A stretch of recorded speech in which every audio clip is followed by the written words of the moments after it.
O governo Lula anunciou um plano de industrialização que prevê subsídios e empréstimos na casa dos 300 bilhões de reais que serão feitos para diversos setores da indústria até 2026. E o objetivo é aumentar a competitividade, melhorar a competitividade da indústria brasileira e, com isso, melhorar os indicadores aí de crescimento econômico e tudo mais, no modelo parecido com o que foi implementado na China. Mas esse filme a gente já viu muitas vezes. Há mais de 100 anos, os governos brasileiros de direita, de esquerda, eles tentam incentivar a indústria através de subsídios, investimentos, gastos públicos, investimentos ali em diversos setores para incentivar então a industrialização. E nunca deu certo. O resultado a gente já sabe qual é. Esse tipo de política não é novidade, né?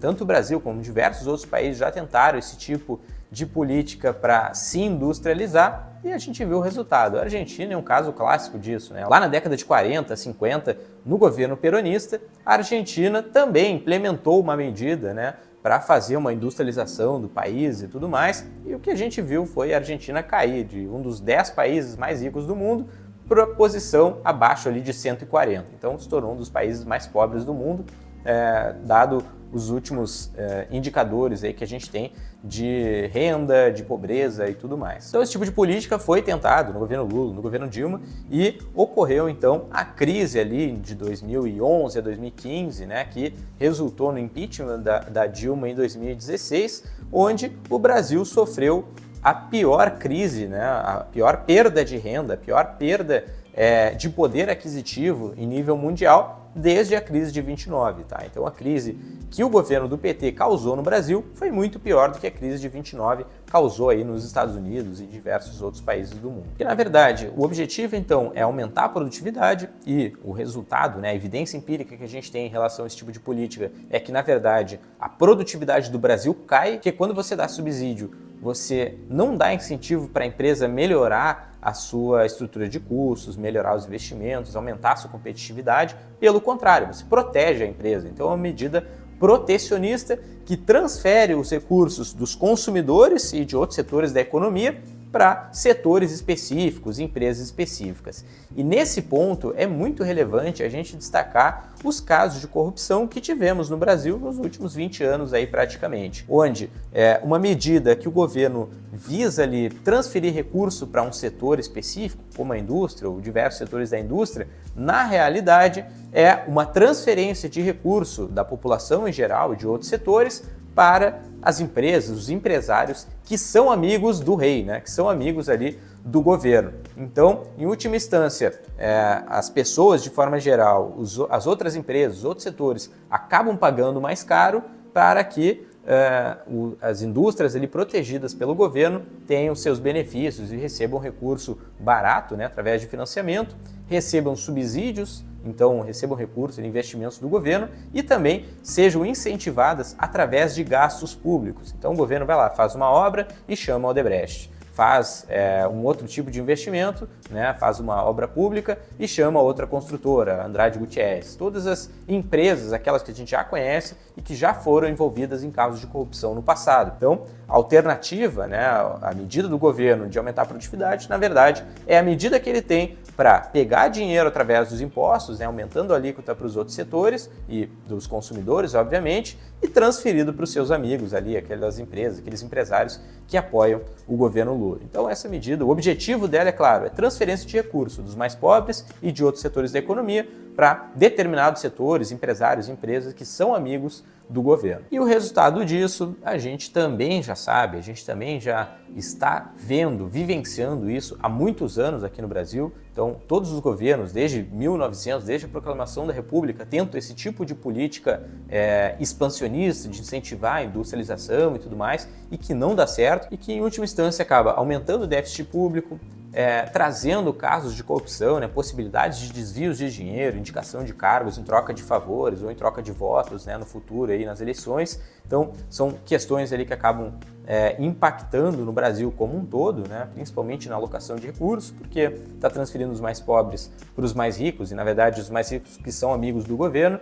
Outro ponto, com o déficit público a gente tem um aumento do endividamento, uma queda na confiança no governo, uma queda na confiança na economia brasileira, que isso faz com que os investidores estrangeiros tirem seus recursos daqui, então vão ter menos investimentos entrando, que já é um resultado que a gente está vendo, né? Então, em 2023, a gente teve o menor fluxo aí de investimento estrangeiro direto no Brasil. Isso é muito ruim, tá? Quer dizer que o Brasil não está atraindo o capital aí de investidores americanos, europeus, enfim, de outras partes do mundo, né? E com isso, então, como diminui a entrada de capital, o dólar tende a disparar, as taxas de juros tendem a ficar mais altas, né? E a confiança do governo como um todo, a confiança no país, na verdade, acaba se deteriorando. E como fruto disso, como eu falei, na verdade, a produtividade das empresas não melhora, não tem o resultado que o governo teoricamente está esperando com isso, né? Dado o objetivo que eles falaram. O que melhora a competitividade das empresas e que é comprovado, né, em basicamente todos os países que deram certo, o que melhora a competitividade das empresas é a liberdade econômica, um arcabouço teórico, um arcabouço judicial e, enfim, tudo que possibilite maiores transações, maior liberdade econômica, que as empresas consigam fazer negócios, consigam contratar pessoas de uma maneira mais fácil, consigam atrair recursos do exterior, né, investimentos do exterior e a competitividade principalmente. Porque se uma indústria no Brasil ela não é competitiva, você proteger ela e obrigar que os brasileiros comprem produtos da indústria brasileira, você está obrigando a transferência de renda, onde os consumidores pagam mais para ter um produto de má qualidade ou que é ineficiente. Então, quando você abre o mercado e a concorrência dos outros países, de outras empresas, começa a bater na porta das empresas brasileiras, aí sim que elas têm que tirar a bunda da cadeira, né? Tem que sair da zona de conforto e investir em tecnologia, investir em mão de obra qualificada, contratar mais pessoas, melhorar o seu maquinário, fazer investimentos de fato e com isso então melhorar a sua produtividade. Então, o que melhora a produtividade não é dinheiro público, não é injeção de dinheiro, não é proteção da economia, não é proteção de setores ali pelo governo, e sim a concorrência. Tem que jogar mais empresas para disputar o mercado, porque os preços vão cair, né? E as empresas vão ter que entregar um produto melhor, certo? Então é a única forma que o Brasil tem de melhorar a sua produtividade, aumentar a sua industrialização, né? E se tornar um player relevante mundialmente. E no lado do consumidor, como eu falei, o consumidor acaba pagando mais caro pelos produtos, né, que ele está consumindo e, em última instância, além da elevação de impostos, né, além do pagamento de altos impostos que a gente vai ter no futuro, que já está acontecendo agora e que vai aumentar, dado que o governo está expandindo mais ainda os gastos,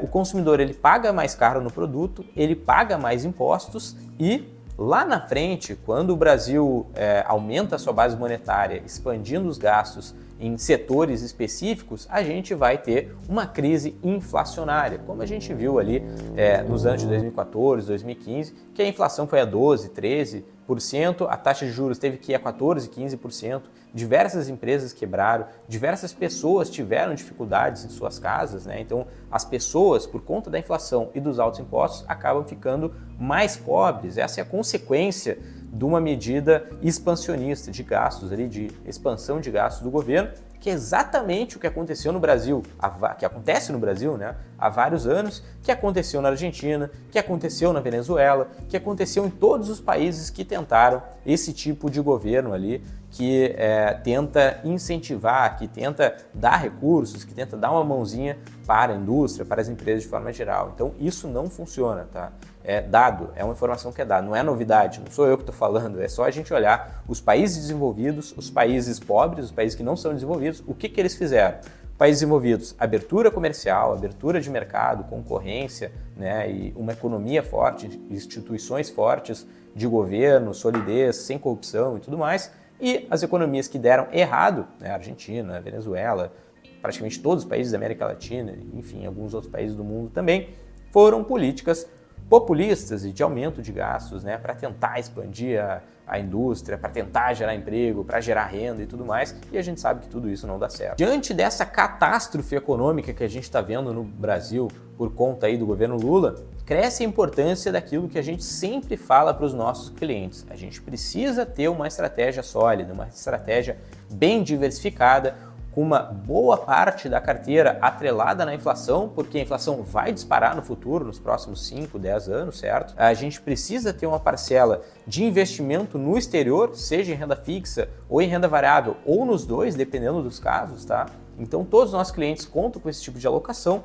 Se você quiser conhecer a nossa estratégia de investimentos, que é focada no perfil de risco e nos objetivos de cada pessoa, onde a gente vai moldar um portfólio que seja condizente com a sua situação de vida, sua situação patrimonial, financeira e pessoal, entre em contato através do link aqui embaixo. E não se deixe levar pelas narrativas, não se deixe acreditar nas notícias ou na intenção do governo, que a gente sabe que é muito errado e que vai levar à corrupção, desvios de dinheiro, mais impostos, mais custos, né, para o consumidor, né, que é você, e com isso a gente, né, o brasileiro como um todo acaba se tornando mais pobre, certo, pessoal? Até a próxima!